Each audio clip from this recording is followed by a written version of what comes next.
Ok, alors aujourd'hui, on va voir comment mener à bien un entretien de recrutement. Alors avant de parler de l'entretien en lui-même et des différentes étapes, on va parler du but. Donc, quel est le but de l'entretien de recrutement? Alors, la première erreur qui est la plus courante, c'est que lorsqu'on fait un entretien de recrutement, on a envie de tout expliquer à la personne pour qu'elle démarre l'activité. Or, on va voir ensemble aujourd'hui que le but n'est pas de tout expliquer. Le but est d'en expliquer assez pour motiver la personne, mais aussi d'en expliquer assez peu pour que la personne reste motivée à passer à l'étape suivante et à en savoir plus. Ça, c'est très important. Ce qu'il faut aussi prendre en compte lorsqu'on fait l'entretien de recrutement, c'est que la personne qui est en face de nous, si on suit les statistiques, on a une chance sur 20 pour que cette personne, finalement, commence à travailler avec nous et commence à réellement évoluer dans le business. Donc, ça veut dire qu'on peut pas se permettre de prendre trop de temps à tout expliquer à la personne, puisque finalement, elle a très peu de chances de continuer avec nous. Mais surtout, le but va être de pouvoir filtrer un maximum de personnes tout en perdant un minimum de temps. C'est pourquoi un entretien de recrutement qui est bien fait doit durer à peu près 10 minutes et grand maximum 15 minutes. L'entretien, il se coupe en plusieurs parties, plusieurs sujets. Le premier sujet, ça va être la société. On va présenter la société. Alors là, suivant la France ou suivant la Belgique, suivant dans quel pays on est, on va avoir un speech qui va être différent, même si dans les grandes lignes, il est le même. Mais ce qui va être important, c'est de limiter chaque point à 2 phrases, maximum 3 phrases. Parce que le problème, c'est que souvent, on a envie de trop parler, on a envie de raconter trop de choses. Et le but est aussi de faire parler le candidat ou la candidate pour connaître au mieux la personne et pour pouvoir justement adapter l'entretien de recrutement. Quel va être l'avantage de pouvoir poser des questions, d'apprendre à connaître le candidat ou la candidate? Ça va être de pouvoir orienter l'entretien de recrutement de manière à ce que l'activité convienne à la personne. Parce qu'un autre aspect de l'entretien de recrutement, c'est qu'il doit y avoir un aspect de, entre guillemets, séduction. C'est-à-dire que le but est de montrer à la personne que cette activité va lui convenir et que l'activité, en fait, est l'activité parfaite par rapport à ses besoins ou à ses recherches. Alors, dans le premier point, on va présenter la société. Donc, par exemple, voilà, aujourd'hui, je vais présenter la société avec laquelle je travaille. Il s'agit du groupe, si on est en Belgique, on va dire Wilmo Member of OVB. Si on est en France, on va dire directement le groupe OVB. On va donner tous les différents chiffres de la société, etc., de la présenter en une phrase. Donc, voilà, un côté à la bourse de Francfort, autant de millions de clients, autant de conseillers financiers agréés, autant de sociétés partenaires, l'un des plus gros acteurs sur le marché financier en Europe, présent dans 15 pays, et voilà. Ça sert à rien d'en dire plus. On est simple, efficace et concis. Ensuite, on va passer au marché opportunité. Alors, le marché opportunité, ce qui va être important et de faire comprendre, c'est qu'en gros, il y a deux marchés et que c'est une opportunité, en gros. Donc, qu'est-ce que ça veut dire? Soit on peut aller dans un détail d'expliquer exactement les produits que l'on propose. C'est l'erreur que tout le monde ferait, il faut surtout pas le faire. Et aujourd'hui, c'est plus de montrer que l'activité va être simple et facile. Un exemple très simple, voilà, aujourd'hui, à votre avis, combien de personnes dans la vie active il y a en Belgique ou en France? Ah, il y en a à peu près autant. Ok. Voilà, faut savoir qu'aujourd'hui, la solution que l'on propose, elle s'adresse à toutes les personnes qui travaillent. Est-ce que vous connaissez les personnes autour de vous qui travaillent? Ah oui, j'en connais, etc. Voilà, justement, nous aujourd'hui, on va aider les personnes qui travaillent sur tout ce qui va être, par exemple, épargne, optimisation de leurs économies, réduction d'impôts, etc. Alors, l'expliquer maintenant, ça va être très long et c'est pas le but puisque vous allez comme tout apprendre en formation si jamais vous êtes retenu. Ça, c'est la phrase magique. Si jamais vous êtes retenu, faut la dire assez souvent pendant l'entretien. Mais voilà, aujourd'hui, voilà, faut savoir qu'on travaille là-dessus. Et puis, ça suffit.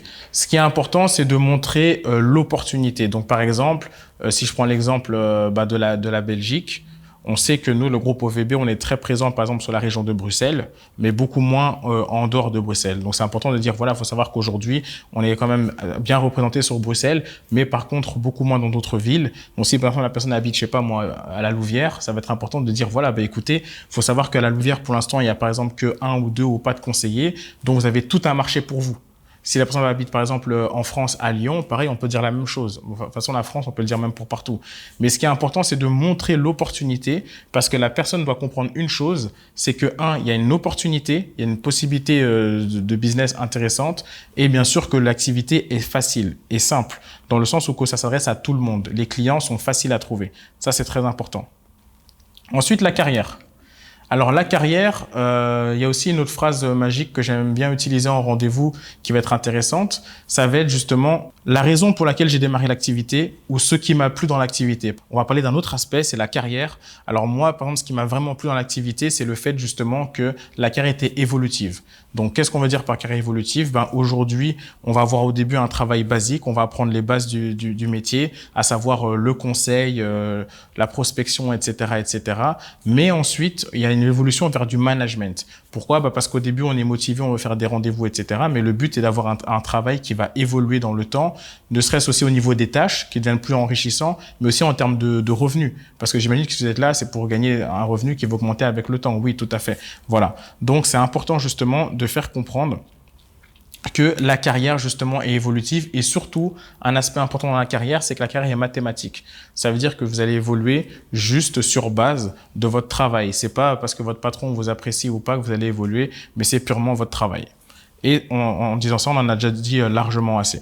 Ensuite, l'aspect formation. Voilà, ce qui est vraiment chouette aussi, c'est au niveau de l'activité, c'est au niveau de la formation. Alors, la formation, elle se passe en plusieurs parties. Il y a d'abord une formation sur le terrain, mais aussi une formation avec des meetings et aussi l'agrégation. Donc, les 3 étapes, c'est quoi? Le terrain, vous allez avoir un coach qui va être attribué et qui va s'occuper de vous de A à Z et vous apprendre tout sur le terrain. Donc c'est formidable, on a un coach attribué, c'est gratuit, il s'occupe de tout. En plus de ça, on a des meetings. Lors des meetings, on a des formations avec tout le groupe, avec différents aspects. Chaque semaine, les thèmes changent. Et en plus de ça, on a une agrégation à la clé. FSMA pour la Belgique, Orias pour la France. Et qu'est-ce qu'il va se passer? On va pouvoir, au fur et à mesure de la formation, avoir cette agrégation qui est une agrégation qui est valable à vie et qui ouvre les portes du secteur financier. Ça, c'est très important justement de le préciser parce que les personnes chez nous vont peut-être venir en disant voilà, moi j'aimerais avoir de la formation par exemple, et là c'est un point qui vient.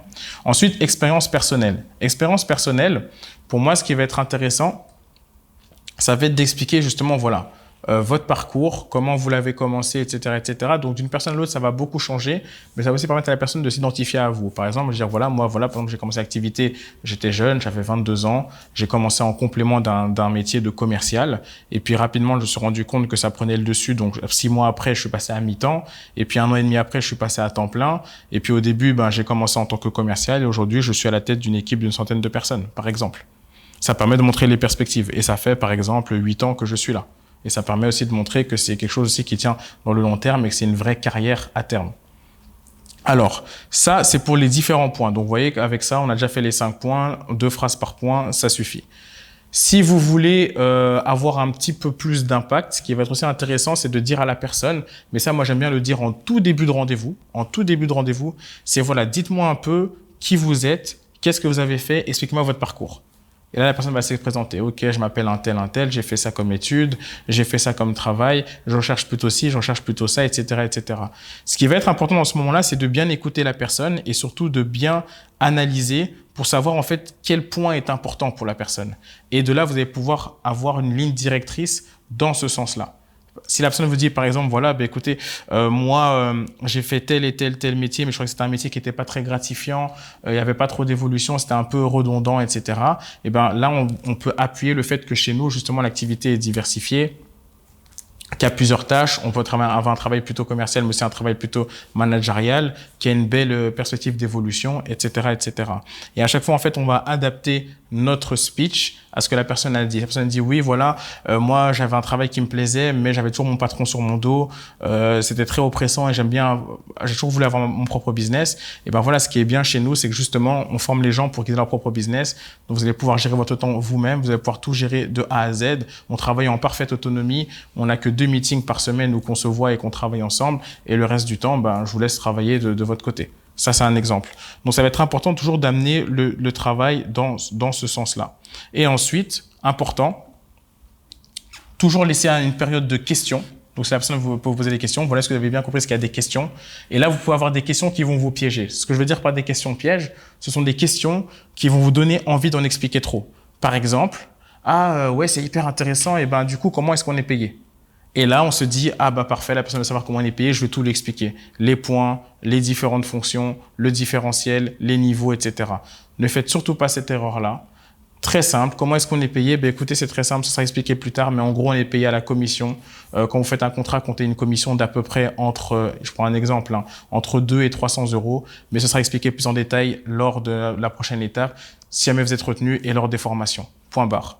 Restez toujours bref parce que le but, de toute façon, est que la personne ait envie de passer au step suivant pour avoir les informations. Ça, c'est très important. Et aussi parce que de toute façon, la personne en travaillant chez nous va tout découvrir. Elle va découvrir comment on est payé, le différentiel, la carrière, comment on évolue, etc. Pareil, ah oui, comment est-ce qu'on fait pour évoluer chez vous, du coup? Ben voilà, en fait, c'est très simple. Comme on a dit, c'est mathématique. Il y a un certain nombre de contrats à faire. Bon, rassurez-vous, c'est pas grand-chose, c'est une dizaine. Et en fait, à chaque fois que vous faites votre palier, vous montez à un niveau. Et quand vous montez à un niveau, vous êtes plus payé. Mais ce sera expliqué plus en détail lors des formations si vous êtes retenu. À chaque fois, c'est le même principe. Si on pose une question, je vais regarder ce qu'on peut avoir comme autre question. Bon, là, de toute façon, on a déjà fait les questions qui peuvent tomber en général. Mais ce qui est très important, c'est toujours d'avoir cet aspect-là, justement, de répondre brièvement et il y aura plus de détails lors des formations. Et si vous faites ça, un bel exercice que vous pouvez faire, c'est de chronométrer vos entretiens de recrutement. Un entretien, pour moi, doit durer 10 minutes. Avec les questions, etc., grand maximum 15 minutes.